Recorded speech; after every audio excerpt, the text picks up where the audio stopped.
Hello, my friends. Welcome to the Commander's Crypt. And when I say hello, my friends, I truly mean that. Here at the Commander's Crypt, we don't want to just be another Commander channel. We want to be a Commander's community. So when I say hello, my friends, I truly mean that. If you're watching this video, you're my friend. If you are a subscriber, you're my friend. If you play Commander, you are my friend. If you like what we're doing here at the Commander's Crypt, please like and subscribe and hit the notification button. We're a fast-growing channel, and all of you are my friends. We're going to get the numbers up, have contests, bring people in here from all over the country to play, go to the New Orleans tours, that kind of thing. So, without further ado, we will get into it. Today we're going to talk about Millicent Restless Revenant. She's 1 blue, 1 white, and 5. She's a 4/4 flyer. This spell costs 1 less to cast for each spirit you control. That's all spirits, that's token or non-token. She flies whenever Millicent Restless Revenant or another non-token spirit you control dies or deals combat damage to a player. Create a 1/1 white spirit creature token with flying. This deck is very strong. I mentioned it in my video 10 decks that new players could get now to hang with the best of them. And you're going to see why. Millicent's very, very strong. Came in the same set that Will Help the Rock Cleaver came in. What that deck did was overrun opponents with zombies. What this deck does is it overruns opponents with spirits. I call this my Air Force One deck because everybody flies pretty much and they're all 1/1s, but they implement each other and make themselves bigger through artifacts, enchantments, and lords. Very, very strong deck. It's a lot of fun to play, easy to pilot, so I'd highly recommend getting it. I haven't checked the prices on the pre-con. You get the pre-con and swap out a couple of things, and you've got a very, very strong deck, as you will see. I love this deck because with Millicent, you're going to have so many spirits. There's so many ways to create all kinds of spirits that you're going to just be casting her. It's 1 blue, 1 white, and 5, but you can forget about that 5. You're going to always be casting her for just 2 mana because there's so many spirits out. So she just keeps coming out and coming out and coming out. So you're going to be able to reset faster also with board wipes and stuff. So without further ado, we will get into it. Millicent Restless Revenant. There's going to be your usual suite of mana rocks. We've got a Felwar Stone in there, an Azorius Signet, a Commander Sphere, a Soul Ring, and that's pretty much it. The casting cost on these guys is so cheap. Next, we got Supreme Phantom, 1 blue and 1. Flying, other spirits you control get +1/+1. There, he's a lord. Buffs your team. Selfless Spirit, he's a spirit. 1 white and 1. Flying, sack him. Creatures you control gain indestructible until end of turn. So people aren't going to board wipe if they see this guy out. It's going to cause them problems. Anything happens, you can sacrifice him and buff your team. And there's other spirits in this deck that give other spirits flash. So you could be in a situation where you don't even have to have this out. You can hold it in your hand, 2 mana on left, flash them in, and then when someone goes to board wipe, everybody dies but your guys, and now you win the game. Next is Bygone Bishop. 1 white and 2 flying. Whenever you cast a creature spell with mana value 3 or less, investigate. Investigate says create a colorless clue artifact token with 2, sack this artifact, draw a card. So there you go. You can, this deck has a lot of life gain and card draw too, very strong. Next is Timon Youthful Geist. 1 blue and 4, partners with Rhoda Geist Avenger. They were the second featured commanders that came in this pre-con, but you're not going to use him. You're going to use Millicent way better. Flying at the beginning of each combat, tap up to 1 target creature. So that's each combat. So You get to each combat during other people's turns tap their biggest threat. Very, very awesome. And then there's spirits in here that allow you to draw cards when opponents' creatures have been tapped by not their own doing. Distant Melody, very, very good card in this deck. 1 blue and 3. Choose a creature type, draw a card for each permanent you control of that type. You can have many spirits out. You play this and boom, you're going to draw a bunch of cards to reload and start firing them out again. What I was talking about with the card draw. Disorder in the Court. This is a very, very, very, very good card. 1 blue, white, and X. Exile X target creatures, then investigate X times. Return the exile cards to the battlefield tapped under their owner's control at the beginning of the next end step, and then you create clues. So what happens is, if there's a problematic creature on the board, when your enemies have, you can bounce them out, bounce out tokens for good, blink your stuff, and then you get a bunch of clues, which you can then crack and draw more cards. Very, very, very, very, very good, strong card. Came in the pre-con. I put this one in here, Dollhouse of Horrors. 5 colorless, 1 tap it, exile a creature card from your graveyard, create a token that's a copy of the exiled card, so it'll be a spirit. Except it's a 0/0 construct artifact in addition to its other types, and this creature gets +1 for each construct you control. It gains haste until end of turn, activate only as a sorcery. So, you can see, a very strong card. Besides casting spirits, now you're reanimating them out of your graveyard, but then, besides keeping the original card, it's also a construct. So the more that you have of these constructs out, the bigger those spirit constructs get. Very, very awesome. Arcane Signet. Reconnaissance Mission. Again, another very strong card in this deck. It allows you to, whenever a creature control deals combat damage to a player, you may draw a card. You're going to have a lot of spirits out, and you're going to be drawing lots of cards. Very strong in this deck, maybe even stronger than Rhystic Study in this deck. And we all know how strong Rhystic Study is. Mirror Entity, 1 white and 2. He's a changeling, so he's a spirit. And he says X until end of turn. Creatures you control have base power and toughness X and gain all creature types. So there you go. Besides having a bunch of 1/1 spirit flyers, now you can pump them and make them XX spirit flyers. Fantastic card in this deck. Breath of the Sleepless One, blue and 3. You may cast spirit spells as though they had flash. There you go. This was what I was talking about earlier. Whenever you cast a creature spell during an opponent's turn, tap up to 1 target creature. So this enchantment allows you to flash your guys in for good effects, but then also when you do that, you can tap a target creature. So if something big's about to come, something wicked this way comes, you can flash in a spirit and tap that thing and make sure it doesn't smack you for a bunch of damage. If you do it a few more times, you can tap the enemy's whole team. Rattle Chains, 1 blue and 1 flash. Flying, when Rattle Chains enters the battlefield, target spirit gains hexproof until end of turn. You may cast spirit spells as though they had flash. That's another flash enabler. And you can flash them in to give your guys hexproof. Very, very strong. Very, very good. Court of Grace, I put this in there. What it does is 2 white and 2 enchantment. When it enters the battlefield, you become the monarch. At the beginning of your upkeep, create a 1/1 white spirit creature token with flying. If you're the monarch, create a 4/4 white creature angel creature token with flying instead. So what's going to happen is, when you play this, you become the monarch, and you're going to have so many creatures to chump and ways to tap them and all that kind of stuff, as you may be able to hide behind the Court of Grace and keep the monarch and draw an extra card every turn.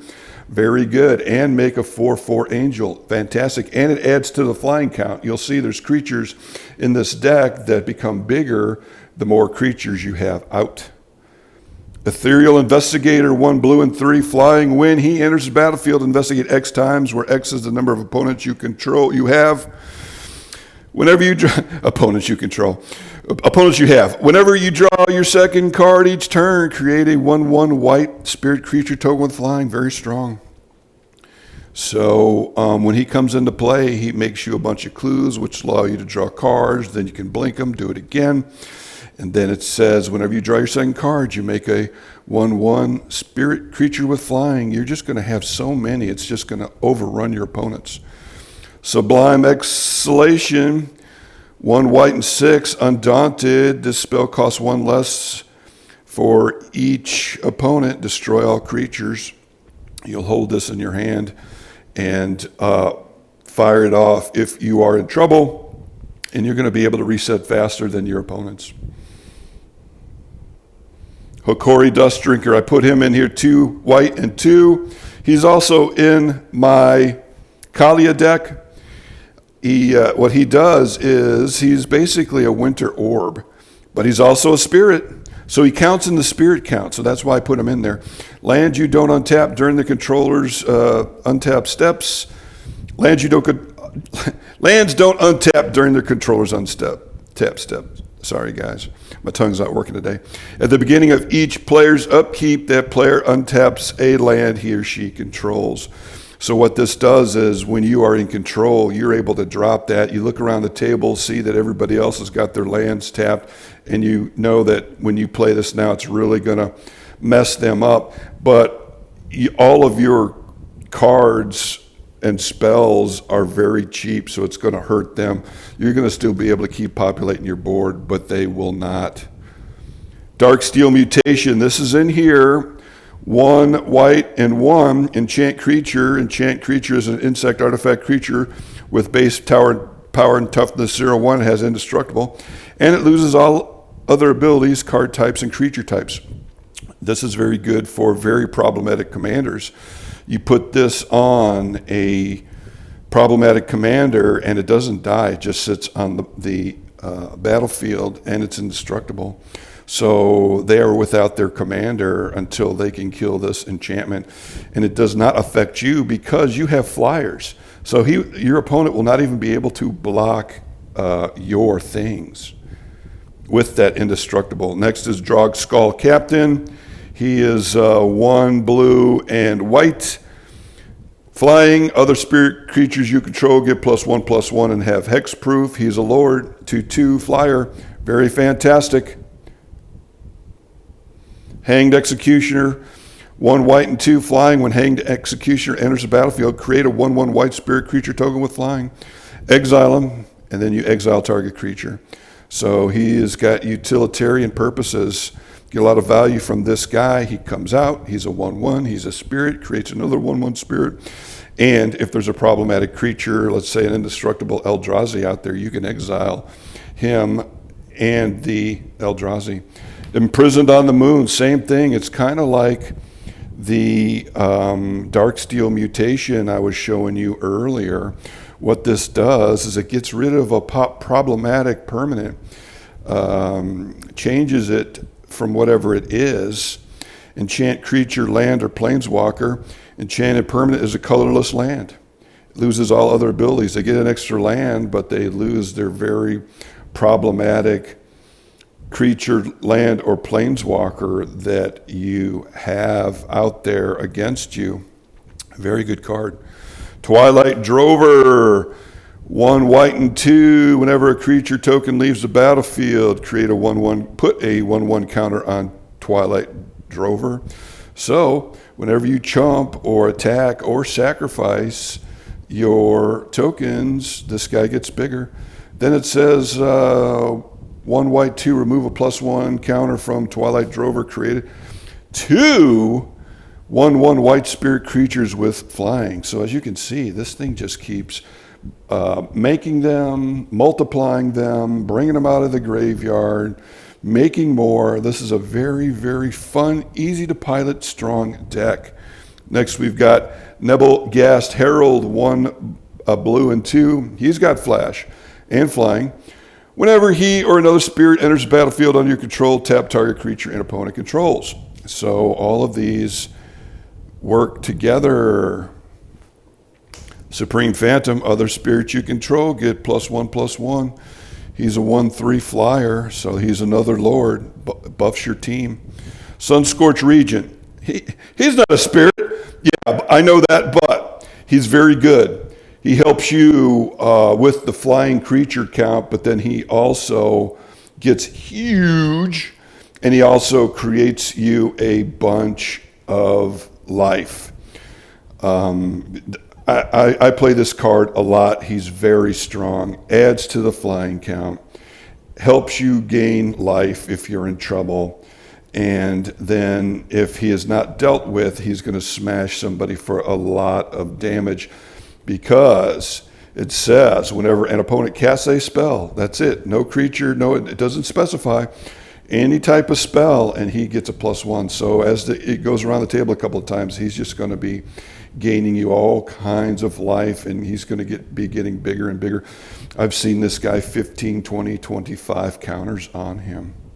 And that's what you're doing. You're putting cheap but multiple problematic creatures out. So if people have spot removal, they may be able to remove your other good things, but you'll still have more good things out there.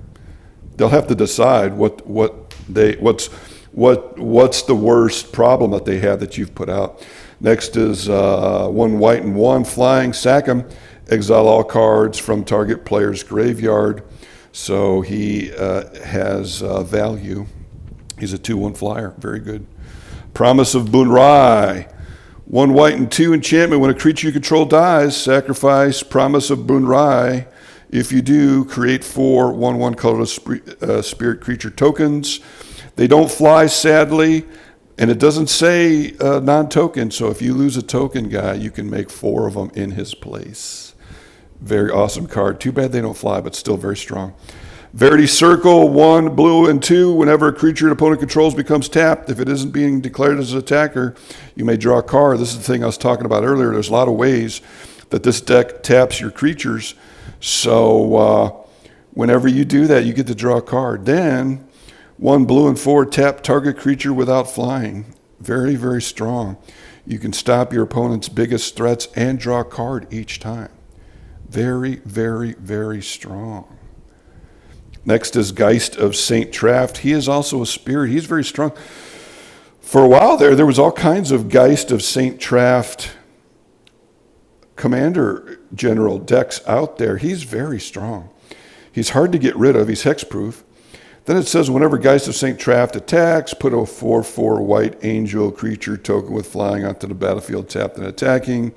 Exile that token at the end of combat. So if he swings in, he's swinging in for 4. Very, very strong card. And then if you have cards like Divine Visitation, whenever a token comes into play, it becomes a 4/4 angel with vigilance. That would be a potential card to put in here. With Geist of St. Traft, it would create a 4/4 angel with vigilance. It wouldn't have haste, but it would still stay on the battlefield. So Divine Visitation could potentially be a good card to put in this deck. I mean, just imagine you put out your Grand Crescendo would be another good card to put in here. 2 white and X. When you instant put that into, cast that, you make your whole team indestructible and create a bunch of 1/1 tokens as well. If you have a Divine Visitation, they all become 4/4 Vigilance Angels. Next is Mirror Hall Mimic. He's a blue and 3.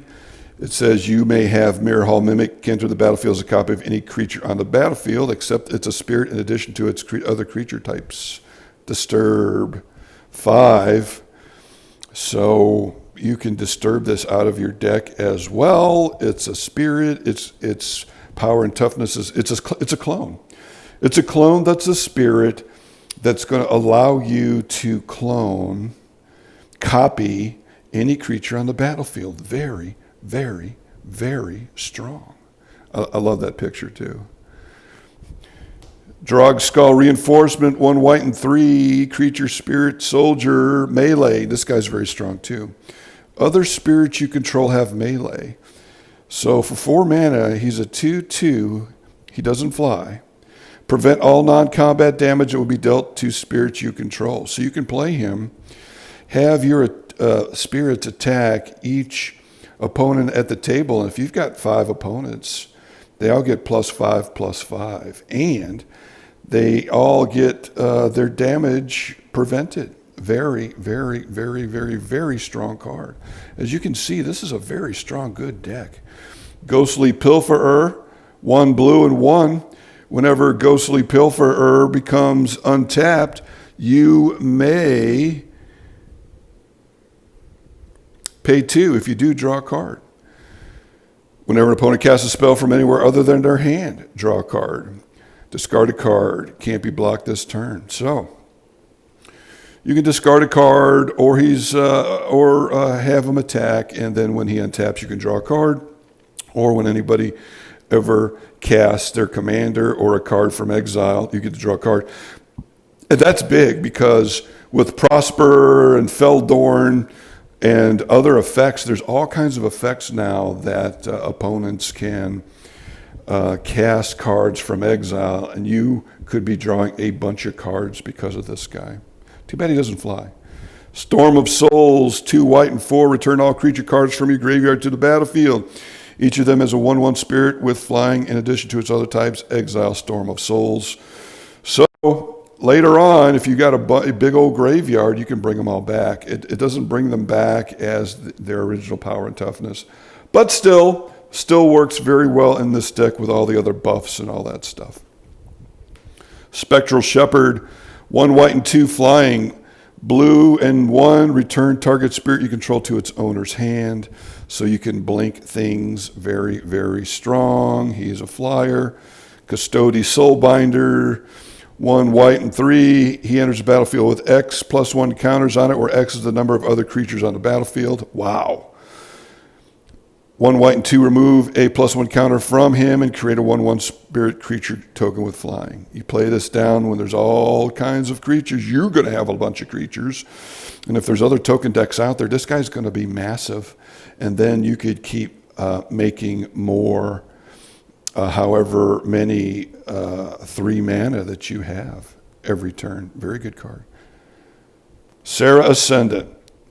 He's not a spirit, I know. But he's just too strong. 1 white, you play him first turn. First of all, you're going to watch the table groan and curse your name. But then second turn, he's going to be swinging. You're going to be getting lifelink. It's going to be a +12 transaction when you hit somebody for 6 and you gain 6. Very, very, very, very strong card. Almost an auto include in all white decks. I've got one in my Kalia deck. And he's a flyer. He helps with your flying count.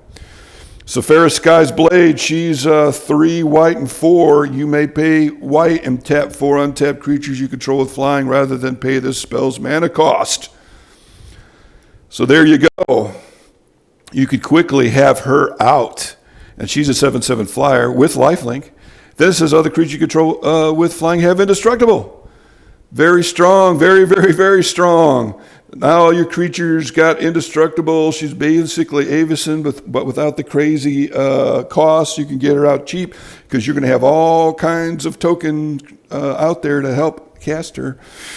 You'll see there's other ways to make non-spirit tokens in this deck, and then you could probably use those type of tokens to bring her into play and keep your flying spirits busy with attacking. Radiant Archangel, another fantastic card. Go check out my 15 best angels. She's in it, 2 white and 3 flying. She counts as an angel. She has vigilance. But then it says she gets +1 for each other creature with flying in play. She could be massive in this deck. Go check out my 15 best angels in Commander video.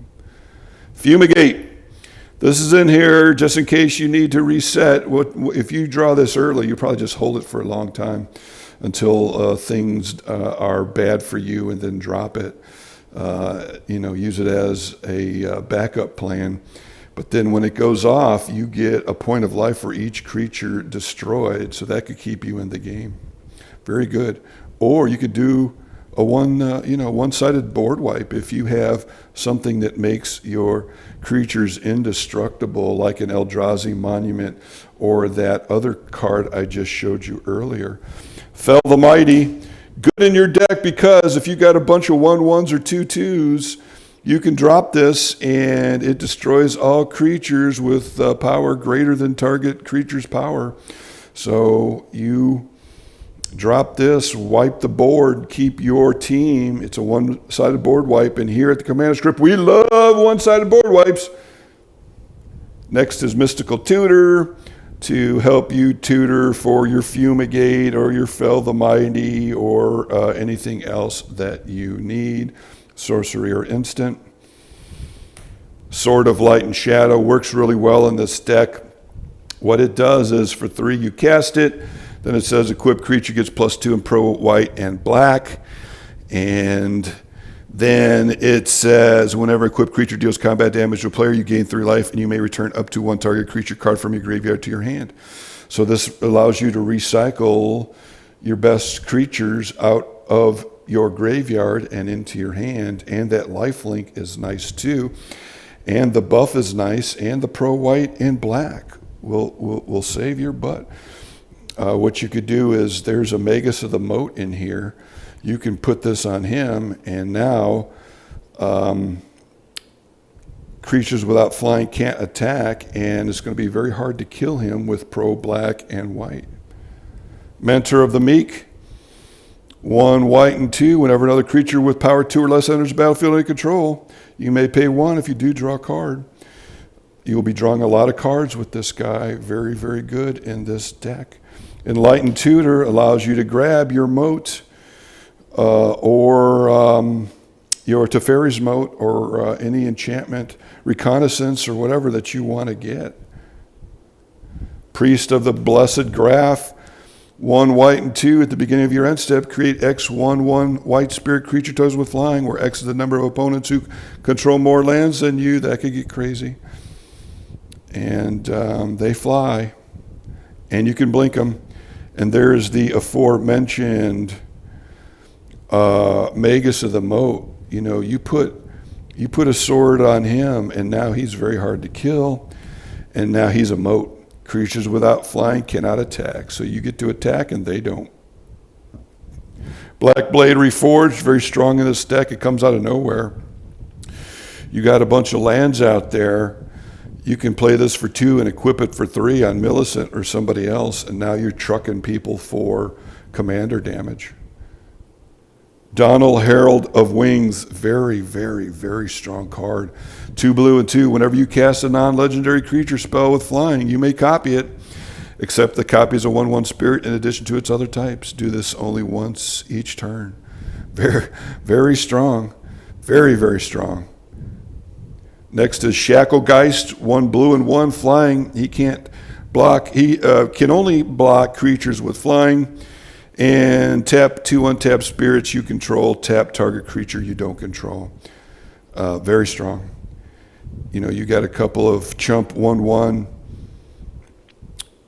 spirits out there. You can tap target creature you don't control. It says colon, so you can do that as many times as you want. And then it works well with the other things I showed you that allow you to draw cards. Lightning Greaves, that's a must-have in all commander decks. Iobi, who split the heavens. 1 white and 6 flying. Whenever you cast a spirit or arcane spell, create a 3/3 white spirit creature token with flying. He's got a big butt. He's a 3/6 flyer, and then every time you cast a spirit, you're going to make a 3/3 spirit. You're going to be just overrunning your opponents. Haunted Library, it's an enchantment. 1 white and 1. Whenever a creature an opponent control dies, you may pay 1. If you do, create a 1/1 white spirit creature token with flying. Very awesome.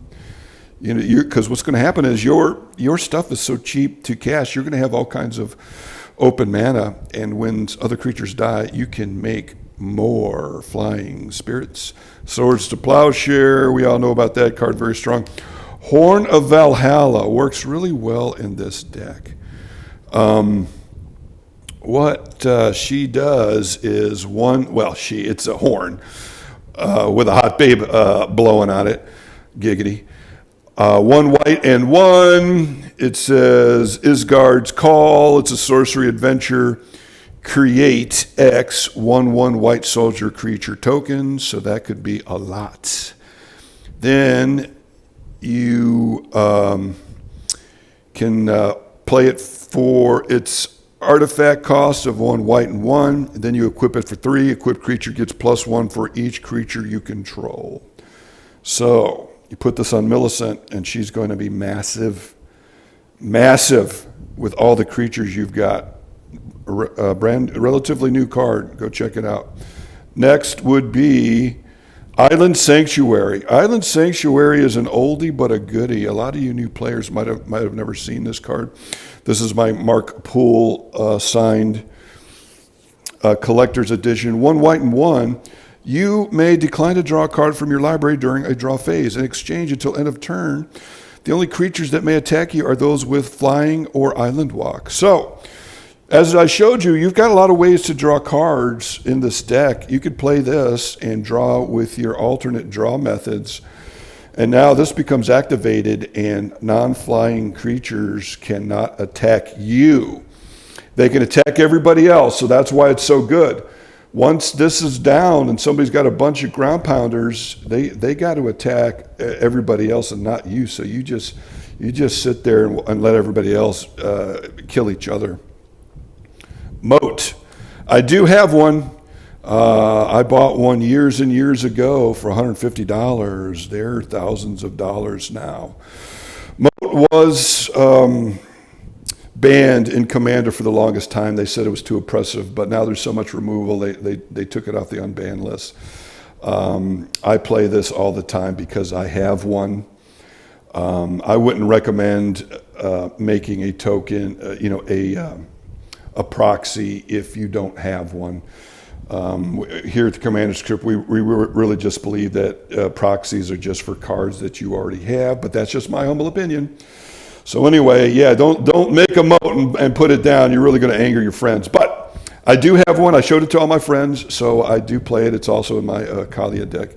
Very, very, very, very strong. Allows you to just swing at everybody else, and they can't hit you back. Sword of Sinew and Steel. Very good card. Gives you pro black and red. 3 to cast, 2 to equip. Whenever equipped creature deals combat damage to a player, destroy up to 1 target planeswalker and up to 1 target artifact. That's why. This card is very underplayed, and it's probably the cheapest sword out there. I would pick them up if I were you guys. You're going to be able to at least get a soul ring, and if there's a planeswalker out there, it just destroys them, period. End of story. Do not pass go. Do not collect $200. Very, very strong, and it'll nullify all the black and red players at the table. Next is Oketra's Monument. 3 white creature spells you cast, cost 1 less to cast. That works with Millicent. That works with all your white spirit guys. So they're 1 less to cast. Then whenever you cast a creature spell, create a 1/1 white warrior creature token with vigilance.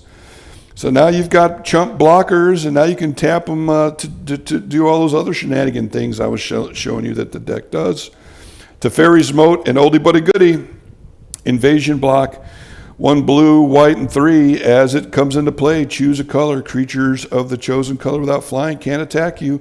You look around, and if there's a bunch of green decks out there, you play this, and they can't attack you, or black, or whatever. Whoever's got the most ground pounders and the most opponents with the same color works very well. And then we next couple cards that we're going to put into it is going to be a Chroma's Monument. It's a 7 to cast, and it gives your creatures vigilance, first strike, haste, trample, pro red, and pro black. And what happens with that is you creatures have vigilance, so you can attack every turn.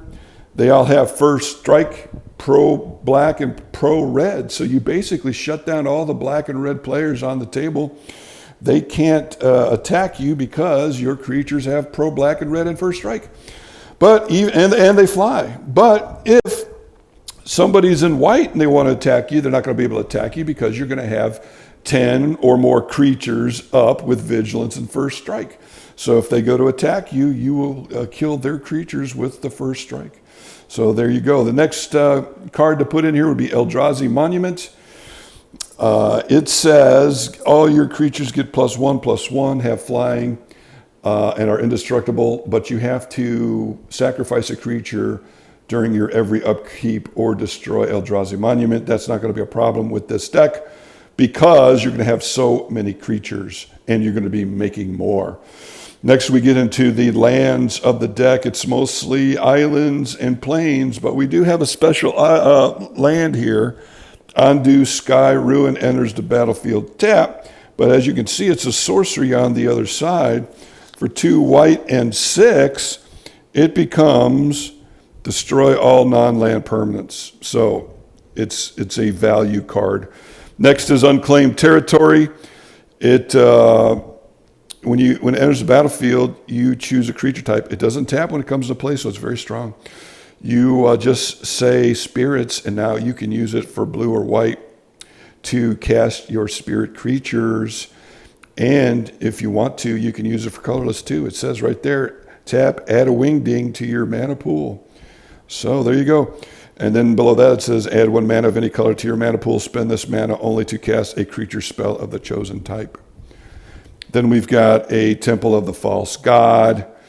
That's my altered card version. And that, oh, we got a Kjeldrian Outpost.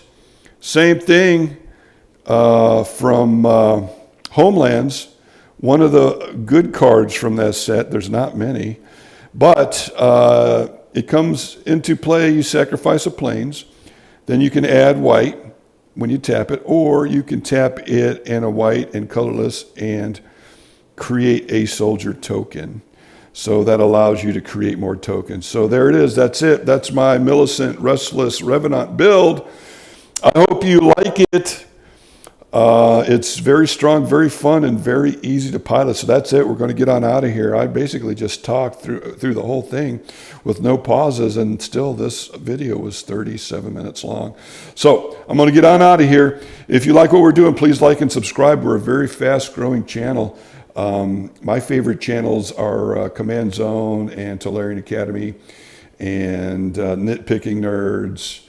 And I want to be like them. I love what they do, so I've decided this is my passion project. So I hope you like what I'm doing over here. If you have any any video ideas you want, please put them in the comments below. We have a Patreon. We're going to put that on the bottom of the screen right now. I'm also on Facebook. And I also have a website. We're going to put that down there as well, where you can see all my old videos, but then also we will have a classified and merchandise and all that kind of stuff on their Discord. So that's it. Going to get on out of here. I hope you liked my video. We are signing off from Commander's Crypt, New Orleans, Louisiana.